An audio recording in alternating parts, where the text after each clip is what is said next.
ये कहानी एक राजा की है, पर यह कहानी केवल राजसत्ता की नहीं। ये कहानी है न्याय की। ये कहानी है उस व्यक्ति की जिसने सिंहासन को सिंहासन नहीं, बल्कि समाज परिवर्तन का मंच बना दिया। सन 1874 एक बालक जन्म लेता है। नाम रखा जाता है यशवंत राव। किसी को अंदाजा नहीं था कि ये बालक आगे चलकर भारतीय सामाजिक इतिहास की धारा मोड़ देगा। ये बालक आगे चलकर बनेगा छत्रपति शाहूजी महाराज। लेकिन हर महान यात्रा की शुरुआत संघर्ष से होती है। कोल्हापुर की धरती, मराठा साम्राज्य की परंपरा, शिवाजी महाराज की विरासत। परंतु 19वीं सदी का भारत बदल रहा था। अंग्रेजी सत्ता स्थापित हो चुकी थी। सामाजिक ढांचा जाति के कठोर खांचों में बंधा हुआ था।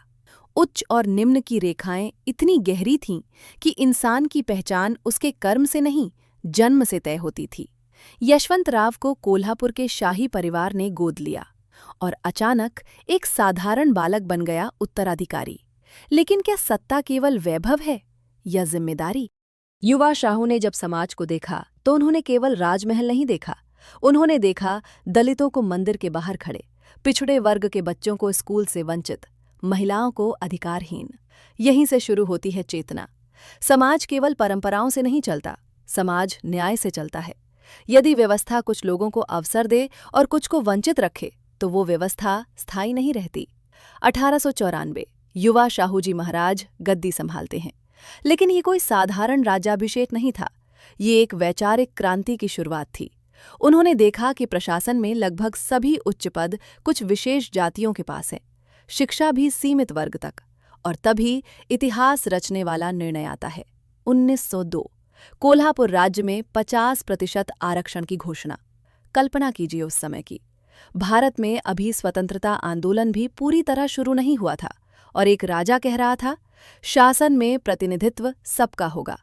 ये केवल नीति नहीं थी, ये दर्शन था। मानव गरिमा जन्म से कम या अधिक नहीं होती, गरिमा सार्वभौमिक है। शाहूजी का दर्शन यही था, प्रतिभा अवसर से खिलती है और अवसर सबको मिलना चाहिए। लेकिन हर परिवर्तन विरोध भी लाता है। उच्च वर्गों ने विरोध किया, आलोचना हुई, ब्रिटिश प्रशासन भी असहज था, पर शाहूजी अडिग रहे। उन्होंने छात्रावास खोले, पिछड़े वर्ग के बच्चों के लिए छात्रवृत्ति शुरू की, दलितों को शिक्षा दिलाने के लिए विशेष योजनाएं बनाईं। उनका विश्वास स्पष्ट था, शिक्षा ही सामाजिक क्रांति का मूल है। एक दिन एक युवा प्रतिभाशाली छात्र उनके सामने आता है, नाम भीमराव। शाहूजी उस प्रतिभा को पहचान लेते हैं। आगे चलकर वही युवा बनेगा डॉक्टर भीमराव आम्बेडकर। शाहूजी ने न केवल उनका समर्थन किया, बल्कि उनके आंदोलन को सार्वजनिक मंच दिया। सामाजिक परिवर्तन भी वैज्ञानिक प्रक्रिया है। पहले कारण, फिर नीति, फिर शिक्षा, फिर प्रतिनिधित्व और फिर परिवर्तन। शाहूजी ने भावनात्मक भाषण नहीं दिए, उन्होंने संरचनात्मक बदलाव किए। जब सत्ता न्याय के पक्ष में खड़ी हो जाती है तो इतिहास बदलता है। ये तो बस शुरुआत है। जब अन्याय परंपरा बन जाए तो न्याय विद्रोह बन जाता है। सन 1900 के आसपास का भारत, सामाजिक ढांचा कठोर जाति व्यवस्था में जकड़ा हुआ। अछूतों को मंदिर में प्रवेश नहीं, कुएं से पानी लेने की मनाही, स्कूल में प्रवेश का अधिकार नहीं। और ऐसे समय में कोल्हापुर की गद्दी पर बैठा एक राजा कहता है, मनुष्य की पहचान उसका जन्म नहीं, उसका मानव होना है। यही था छत्रपति शाहूजी महाराज का विद्रोह। शाहूजी ने केवल भाषण नहीं दिए, उन्होंने प्रशासनिक आदेश जारी किए। सार्वजनिक स्थान सभी के लिए खुले रहेंगे। स्कूलों में किसी भी जाति के बच्चे को रोका नहीं जाएगा। सरकारी नौकरियों में पिछड़े वर्गों का प्रतिनिधित्व सुनिश्चित होगा। कल्पना कीजिए, एक राजा जो अपने ही सामाजिक वर्ग के विरोध का सामना कर रहा है। उच्च जातियों के कुछ समूहों ने कहा, ये परंपरा के खिलाफ है, पर शाहूजी ने जवाब दिया, यदि परंपरा अन्यायपूर्ण है तो उसे बदलना ही धर्म है।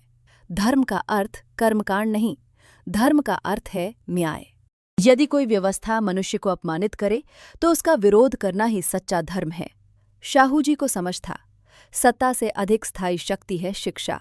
उन्होंने दलित और पिछड़े वर्ग के विद्यार्थियों के लिए छात्रावास स्थापित किए, छात्रवृत्ति योजनाएं शुरू कीं, लड़कियों की शिक्षा को अनिवार्य बनाने की दिशा में कदम उठाए, शिक्षकों की नियुक्ति में जाति भेद को चुनौती दी। वे अक्सर कहते थे, यदि समाज को बदलना है तो पहले स्कूल बदलो। एक दृश्य की कल्पना कीजिए। कोल्हापुर का एक विद्यालय। पहली बार एक दलित बालक कक्षा में बैठा है। कुछ लोग असहज हैं, कुछ फुसफुसा रहे हैं, पर शाहू जी स्वयं निरीक्षण करने आते हैं। वे उस बालक के सिर पर हाथ रखते हैं। वो केवल एक स्पर्श नहीं था, वो सदियों की दीवार पर पहला प्रहार था। समाज में असमानता केवल आर्थिक नहीं होती, वो सांस्कृतिक और मानसिक भी होती है। शाहू जी ने समझा, यदि सम्मान नहीं मिलेगा तो आत्मविश्वास नहीं आएगा, और बिना आत्मविश्वास के समाज आगे नहीं बढ़ सकता। उनके सुधारों से असंतुष्ट वर्गों ने ब्रिटिश प्रशासन से शिकायतें की। उन्हें परंपरा विरोधी कहा गया, उन पर धार्मिक हस्तक्षेप के आरोप लगे। पर शाहू जी ने अपने निर्णय वापस नहीं लिए। उन्होंने कहा, राजा का धर्म है प्रजा की रक्षा, और प्रजा केवल विशेष वर्ग नहीं, सब हैं। इसी दौर में एक युवा विद्वान समाज में समानता की आवाज उठा रहा था। शाहू जी ने उन्हें मंच दिया, सम्मान दिया, आर्थिक सहायता दी। जब समाज के कई प्रभावशाली लोग आम्बेडकर का विरोध कर रहे थे, तब शाहू जी उनके साथ खड़े थे। ये केवल समर्थन नहीं था, ये वैचारिक साझेदारी थी। सामाजिक परिवर्तन एक प्रक्रिया है। पहले अपमान, फिर जागरूकता, फिर शिक्षा, फिर संगठन और फिर अधिकार। शाहू जी ने इस प्रक्रिया को समझा। उन्होंने भावनात्मक विद्रोह नहीं किया, उन्होंने संरचनात्मक परिवर्तन किए। एक राजा जिसने सिंहासन को समाज सेवा का माध्यम बनाया, जिसने परंपरा से टकराने का साहस दिखाया, और जिसने शिक्षा को क्रांति का हथियार बनाया। पर यह संघर्ष यही नहीं रुकता। जब विचार टकराते हैं तो इतिहास दिशा बदलता है। कोल्हापुर सामाजिक परिवर्तन की प्रयोगशाला बन चुका था। शाहू जी केवल प्रशासनिक सुधार नहीं कर रहे थे, वे विचारों की जड़ें हिला रहे थे। 19वीं और 20वीं सदी का समाज, ज्ञान, शिक्षा और धार्मिक अधिकार मुख्यतः एक सीमित वर्ग के नियंत्रण में। शाहू जी ने प्रश्न उठाया, यदि वेद, शास्त्र और ज्ञान मानवता के लिए हैं, तो उन पर अधिकार कुछ लोगों का ही क्यों? ये प्रश्न साधारण नहीं था, ये सामाजिक संरचना की नींव को चुनौती थी। उन्होंने गैर ब्राह्मणों को प्रशासनिक पद दिए, शिक्षा संस्थानों में अवसर बढ़ाए और कहा, प्रतिनिधित्व ही न्याय का पहला कदम है। दर्शन का उद्देश्य केवल चिंतन नहीं, व्यवस्था की परीक्षा भी है। यदि कोई संरचना असमानता पर आधारित हो तो उसे तर्क की कसौटी पर कसना आवश्यक है। महाराष्ट्र में पहले से एक वैचारिक धारा बह रही थी, सत्य की खोज की धारा। इस धारा के प्रणेता थे ज्योतिराव फुले। फुले जी ने शिक्षा और जाति विरोधी आंदोलन की नींव रखी थी। शाहू जी ने उस आंदोलन को राजकीय संरक्षण दिया। उन्होंने सत्यशोधक समाज के कार्यों को समर्थन दिया। ये गठबंधन केवल सामाजिक नहीं, राजनीतिक और वैचारिक भी था। गांव के खुले मैदान में सभा लगी है, सत्यशोधक कार्यकर्ता बोल रहे हैं, लोगों में उत्साह है, और मंच पर बैठा है कोल्हापुर का राजा। ये दृश्य अपने आप में क्रांति था। जब सत्ता और समाज सुधार एक साथ खड़े होते हैं तो परिवर्तन तेज हो जाता है। शाहू जी ने सामाजिक आंदोलन को राजकीय शक्ति दी और राजसत्ता को सामाजिक उत्तरदायित्व। 1902 का आरक्षण केवल शुरुआत थी।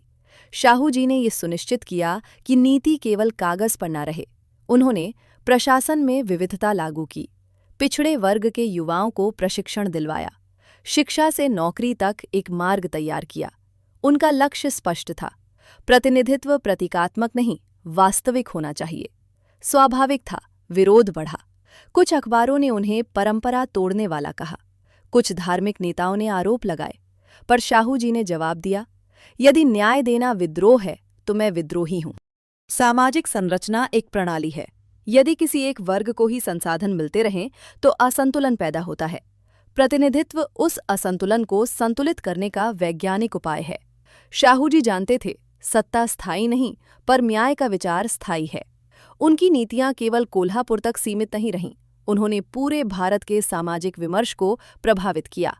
लेकिन अभी एक और संघर्ष बाकी था, धार्मिक अधिकारों पर सवाल, मंदिर प्रवेश का मुद्दा और समाज में आत्मसम्मान की लड़ाई। जब मनुष्य से उसका सम्मान छीन लिया जाता है तो वो केवल गरीब नहीं रहता, वो अदृश्य बना दिया जाता है। कोल्हापुर सुधारों की लहर चल चुकी थी, शिक्षा के द्वार खुल चुके थे, प्रशासन में प्रतिनिधित्व आ चुका था, पर एक दीवार अब भी खड़ी थी, धार्मिक वर्चस्व की दीवार। उस समय मंदिर केवल पूजा का स्थान नहीं था, वो सामाजिक पहचान का प्रतीक था। यदि किसी को मंदिर में प्रवेश नहीं तो उसका अर्थ था तुम इस समाज के बराबर सदस्य नहीं हो। शाहू जी ने प्रश्न उठाया, क्या ईश्वर भी जाति पूछता है? ये प्रश्न धार्मिक संस्थाओं को असहज कर गया। कोल्हापुर के कुछ मंदिरों में गैर ब्राह्मणों को पुजारी बनने से रोका जाता था। धार्मिक अनुष्ठानों में भी भेदभाव था। शाहू जी ने स्पष्ट कहा, धर्म पर एकाधिकार नहीं हो सकता। उन्होंने गैर ब्राह्मणों को वेद पाठ और धार्मिक अधिकार देने का समर्थन किया। उन्होंने मंदिर प्रशासन में सुधार की कोशिश की। विरोध तेज हुआ। उन्हें धर्म विरोधी कहा गया, पर शाहू जी का उत्तर शांत था। मैं धर्म का विरोधी नहीं, मैं अन्याय का विरोधी हूँ। धर्म यदि मानवता से बड़ा हो जाए तो वो धर्म नहीं, सत्ता बन जाता है। शाहू जी ने धर्म को मानव गरिमा के अधीन रखा। शाहू जी समझते थे सिर्फ अधिकार देना पर्याप्त नहीं, आत्मसम्मान जगाना भी आवश्यक है। उन्होंने सार्वजनिक सभाओं में दलित और पिछड़े वर्ग के नेताओं को मंच दिया, उन्हें सम्मानित किया, राजकीय कार्यक्रमों में प्रमुख स्थान दिया। ये प्रतीकात्मक कदम नहीं था, ये संदेश था, तुम केवल प्रजा नहीं, इस राज्य के साझेदार हो। शाहू जी ने प्रयास किया कि समाज टकराव में नहीं, संवाद में बदले। उन्होंने विभिन्न समुदायों के बीच बैठकों का आयोजन किया, शिक्षा और प्रतिनिधित्व को सेतु बनाया। उनका विश्वास था, विभाजन स्थायी समाधान नहीं, समानता ही स्थायी शांति है। सामाजिक व्यवस्था एक जैविक तंत्र की तरह है। यदि एक हिस्सा लगातार दबाया जाए तो पूरा तंत्र कमजोर हो जाता है। आत्मसम्मान सामाजिक स्वास्थ्य का आधार है। लगातार संघर्ष, प्रशासनिक दबाव, स्वास्थ्य समस्याएं, पर शाहू जी का संकल्प कमजोर नहीं पड़ा। 1922 उनका स्वास्थ्य गिरने लगा। 6 मई 1922 ये सामाजिक न्याय का योद्धा इस संसार से विदा लेता है। पर प्रश्न ये है, क्या उनका विचार भी चला गया? नहीं, उनकी नीतियां आगे चलकर भारतीय संविधान की नींव में दिखती हैं। समानता, प्रतिनिधित्व, सामाजिक न्याय, ये शब्द इतिहास में यूं ही नहीं आए। स्वर में भावनात्मक गहराई। एक राजा जिसने सिंहासन को न्याय का उपकरण बनाया, जिसने परंपरा से टकराकर इतिहास रचा, जिसने शिक्षा को क्रांति और सम्मान को अधिकार बनाया। पर यह कहानी यहाँ समाप्त नहीं होती। कुछ लोग इतिहास में दर्ज होते हैं और कुछ लोग इतिहास की दिशा तय करते हैं। 6 मई 1922 कोल्हापुर शोक में डूबा था। एक राजा नहीं रहा था, एक विचार चला गया था, ऐसा कुछ लोगों ने सोचा। पर क्या विचार कभी मरते हैं? शाहू जी का जीवन एक सिद्धांत पर आधारित था, प्रतिनिधित्व, बराबर न्याय। उनके द्वारा 1902 में लागू की गई आरक्षण नीति सिर्फ एक प्रशासनिक आदेश नहीं थी, वो सामाजिक न्याय की प्रयोगशाला थी। आगे चलकर भारत स्वतंत्र हुआ, संविधान बना, और संविधान में जो शब्द उभरे, समानता, अवसर की समानता, सामाजिक न्याय, वे किसी शून्य से नहीं आए थे। जब भारतीय संविधान का निर्माण हुआ, उसके प्रमुख शिल्पकार थे भीमराव रामजी अंबेडकर। अंबेडकर के विचारों में जो सामाजिक प्रतिनिधित्व की गहराई दिखती है, उसके ऐतिहासिक स्रोतों में एक महत्वपूर्ण नाम है, छत्रपति शाहू जी महाराज। शाहू जी ने न केवल अंबेडकर को समर्थन दिया, बल्कि ये दिखाया कि राज्य सत्ता का उपयोग समानता स्थापित करने के लिए कैसे किया जा सकता है। राजनीति केवल सत्ता प्राप्ति का माध्यम नहीं, राजनीति सामाजिक संरचना को संतुलित करने का उपकरण भी है। यदि नीति में प्रतिनिधित्व नहीं तो लोकतंत्र अधूरा है। आज भी भारत में आरक्षण, सामाजिक न्याय और समानता पर बहस होती है। कुछ लोग इसे विशेषाधिकार कहते हैं, कुछ इसे ऐतिहासिक न्याय। पर यदि हम इतिहास देखें तो पाएंगे कि शाहू जी ने ये नीति किसी वर्ग को ऊपर उठाने के लिए नहीं, बल्कि संतुलन स्थापित करने के लिए लागू की थी। यदि किसी समाज में सदियों तक असमान अवसर रहे हों तो समानता स्थापित करने के लिए समान व्यवहार पर्याप्त नहीं, संतुलन के लिए सुधारात्मक कदम आवश्यक होते हैं। ये भावनात्मक नहीं, संरचनात्मक सत्य है। शाहू जी का संघर्ष केवल प्रशासनिक नहीं था, वो आत्मसम्मान की लड़ाई था। उन्होंने धर्म को मानवता के अधीन रखा, उन्होंने समाज को तर्क की कसौटी पर कसा, उन्होंने शिक्षा को परिवर्तन का साधन बनाया। एक राजा जिसने कहा, राजा होने का अर्थ विशेषाधिकार नहीं, जिम्मेदारी है। उनका जीवन हमें ये सिखाता है, सत्ता तब महान होती है जब वो कमजोर के पक्ष में खड़ी हो। यदि आज हम विद्यालय में विविध पृष्ठभूमि के बच्चों को साथ पढ़ते देखते हैं, यदि प्रशासन में विभिन्न समुदायों का प्रतिनिधित्व देखते हैं, यदि संविधान में समानता का वादा पढ़ते हैं, तो हमें उस राजा को याद करना चाहिए जिसने 1902 में एक साहसिक कदम उठाया था। इतिहास में तलवारें भी दर्ज होती हैं, पर सबसे गहरा निशान विचार छोड़ते हैं। छत्रपति शाहूजी महाराज एक राजा नहीं, एक विचार। धर्म न्याय है, दर्शन मानव गरिमा है, समाज समानता है, विज्ञान कारण और परिणाम है, और जब ये चारों मिलते हैं तब जन्म लेता है सामाजिक न्याय। हर परिवर्तन अपने साथ बहस लाता है और हर बहस समाज की परिपक्वता की परीक्षा होती है। शाहू जी के सुधारों ने समाज को झकझोर दिया था, पर क्या सभी ने उनका स्वागत किया? नहीं। उस समय कई प्रभावशाली समूहों ने कहा, आरक्षण योग्यता के खिलाफ है, धार्मिक संरचना में हस्तक्षेप उचित नहीं, राजा सामाजिक परंपराओं से ऊपर नहीं हो सकता। ये तर्क केवल विरोध नहीं थे, ये उस व्यवस्था की आवाज थे जो सदियों से संतुलन अपने पक्ष में रखे हुए थी। परंपरा स्थिरता देती है, परंतु यदि परंपरा अन्याय को स्थायी बना दे तो उसे तर्क की कसौटी पर कसना आवश्यक है। शाहू जी ने परंपरा को नष्ट नहीं किया, उन्होंने उसे पुनर्परिभाषित किया। ये बहस आज भी जीवित है। प्रश्न उठता है, क्या आरक्षण योग्यता को कम करता है? शाहू जी का उत्तर स्पष्ट था, जब अवसर असमान हो तो परिणाम की तुलना न्यायपूर्ण नहीं हो सकती। यदि एक बच्चा संसाधन युक्त वातावरण में पला हो और दूसरा सामाजिक भेदभाव से जूझता रहा हो, तो केवल परीक्षा परिणाम से योग्यता तय करना अधूरा है। सामाजिक विज्ञान हमें बताता है, अवसर और संसाधन तथा सम्मान मिलकर ही क्षमता का विकास। यदि इन तीनों में असमानता हो तो समाज में संरचनात्मक असंतुलन पैदा होता है। शाहू जी का मॉडल सुधारात्मक संतुलन का मॉडल था। स्वतंत्र भारत में सामाजिक न्याय की अवधारणा आगे बढ़ी। संविधान में समान अवसर, अनुसूचित जाति जनजाति और पिछड़े वर्गों के लिए प्रावधान, ये सब सामाजिक इतिहास की निरंतरता है। इस विमर्श के केंद्र में रहे भीमराव रामजी आम्बेडकर, परंतु आम्बेडकर से पहले राजसत्ता स्तर पर प्रयोग करने वाले अग्रदूत थे छत्रपति शाहूजी महाराज। यदि विश्व इतिहास देखें तो सामाजिक प्रतिनिधित्व की नीतियां कई देशों में लागू हुईं। क्यों? क्योंकि विविध समाज में समान अवसर स्वतः उत्पन्न नहीं होते, उन्हें नीति द्वारा सुनिश्चित करना पड़ता है। शाहू जी का प्रयोग भारतीय संदर्भ में प्रारंभिक मॉडल था। समाज में दो प्रकार की प्रतिक्रियाएं होती हैं, एक, परिवर्तन से भय, दो, परिवर्तन से आशा। शाहू जी ने भय को स्वीकार किया पर दिशा आशा की ओर रखी। यदि हम इतिहास को केवल व्यक्तियों के रूप में देखें तो वो जीवनी बन जाता है। यदि हम इतिहास को विचारों के रूप में देखें तो वो दर्शन बन जाता है, और यदि हम इतिहास को नीतियों के रूप में देखें तो वो विज्ञान बन जाता है। शाहू जी की कहानी इन तीनों का संगम है। आज जब हम सामाजिक न्याय पर चर्चा करते हैं तो हमें केवल वर्तमान नहीं देखना चाहिए, हमें उस राजा को भी याद करना चाहिए जिसने 1902 में भविष्य की दिशा तय की थी। इतिहास केवल नीतियों से नहीं बनता, इतिहास व्यक्तित्व से बनता है। अब तक हमने शाहू जी के विचार, संघर्ष और नीतियां देखीं, पर प्रश्न है, वे व्यक्ति कैसे थे? छत्रपति शाहू जी महाराज सिंहासन पर बैठते थे, पर व्यवहार में सरल थे। वे दरबार को केवल औपचारिक मंच नहीं रहने देते थे। अक्सर सामान्य प्रजा से सीधे संवाद करते, गांवों का दौरा करते, लोगों की समस्याएं सुनते। कई बार उन्होंने अधिकारियों को सार्वजनिक रूप से टोक दिया यदि वे किसी गरीब या निम्न वर्ग के व्यक्ति से कठोर व्यवहार करते। उनके लिए सम्मान केवल पद का नहीं, मनुष्य का विषय था। सच्चा नेतृत्व आदेश से नहीं, विश्वास से चलता है। शाहू जी ने भय का शासन नहीं चलाया, उन्होंने सहभागिता का शासन चलाया।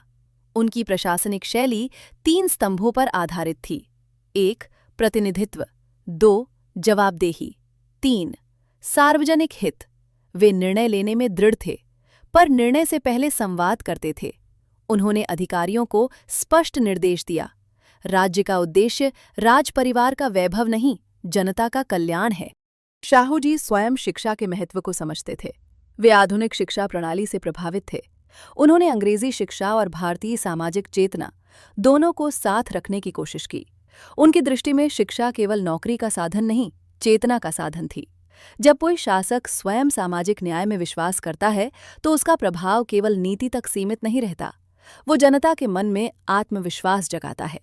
शाहू जी ने पिछड़े वर्गों में ये भावना पैदा की, हम भी सक्षम हैं। ये मनोवैज्ञानिक परिवर्तन किसी भी सामाजिक क्रांति का मूल होता है। कई घटनाएं बताती हैं कि वे व्यक्तिगत रूप से लोगों की सहायता करते थे। यदि किसी छात्र के पास फीस न हो तो सहायता की व्यवस्था होती। यदि किसी दलित परिवार के साथ अन्याय होता तो सीधे हस्तक्षेप करते। उनका शासन केवल संरचनात्मक नहीं, संवेदनात्मक भी था। वे विरोध से डरते नहीं थे, पर विरोधियों के प्रति घृणा भी नहीं रखते थे। उनकी शैली में संघर्ष था, पर कटुता नहीं। राजा होना आसान है, न्यायप्रिय राजा होना कठिन, क्योंकि न्यायप्रियता अक्सर विशेषाधिकार के विरुद्ध खड़ी होती है। शाहू जी ने विशेषाधिकार के विरुद्ध खड़े होकर न्याय को चुना। जब कोई व्यक्ति सत्ता में होकर भी सत्ता से ऊपर सोचने लगे तो वो शासक नहीं, इतिहास बन जाता है। शाहू जी की विरासत केवल आरक्षण नीति नहीं, उनकी विरासत है मानव गरिमा का विचार, समान अवसर का सिद्धांत और नेतृत्व की नैतिकता। उनके विचारों का दार्शनिक समापन और रेडियो पाठशाला का व्यापक निष्कर्ष। हर कहानी का अंत नहीं होता, कुछ कहानियां विचार बनकर आगे बढ़ती हैं। हमने एक राजा की यात्रा देखी, बालक यशवंतराव से लेकर सामाजिक न्याय के प्रतीक बनने तक की यात्रा। पर अब प्रश्न ये है, इस कहानी का सार क्या है? छत्रपति शाहू जी महाराज ने धर्म को कर्मकांड से मुक्त किया। उन्होंने दिखाया, धर्म यदि मानव गरिमा की रक्षा न करे तो वह अधूरा है। धर्म का अर्थ है जिससे सबका कल्याण हो। दर्शन केवल शास्त्रों में नहीं, दर्शन तब जीवित होता है जब वह नीति बनता है। शाहू जी का दर्शन सरल था। मनुष्य जन्म से समान है। असमानता सामाजिक संरचना की उपज है। यदि संरचना असमान है तो उसे बदला जा सकता है। समाज तब स्वस्थ होता है जब उसमें विविधता का सम्मान हो। 1902 की वह ऐतिहासिक नीति सिर्फ प्रशासनिक आदेश नहीं थी, वह सामाजिक संतुलन का प्रयोग थी।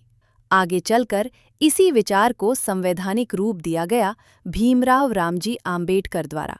रेडियो पाठशाला का मूल सिद्धांत है, समाज भी विज्ञान की तरह कारण परिणाम से चलता है। यदि सदियों तक दमन हुआ तो प्रतिक्रिया होगी, यदि अवसर दिए जाएंगे तो क्षमता विकसित होगी।